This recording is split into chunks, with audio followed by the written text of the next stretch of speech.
It has been one of the most dramatic changes in my walk with the Lord, just to have a consistent time and to get in the consistent practice of journaling.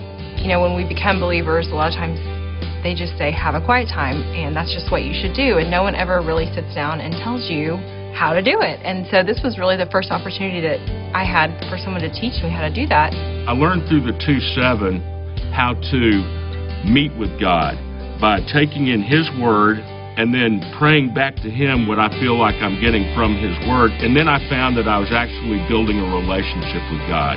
When we read the Bible, that's God's way of speaking to us, and we respond to Him through prayer based on what we've read. You have an opportunity to pour out your heart before Him, to see what His Word has to say, and to walk with Him in a relationship. The journaling aspect is really deep in my walk with the Lord because it's that second half of the communication. It can be one line, you know, that I've journaled and just said, this is what I learned about God today.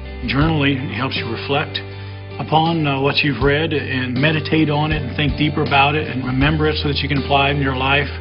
I think the key impact of a journal is that you can go back and review what God has done in your life over the years. It makes it a personal journey through the Bible.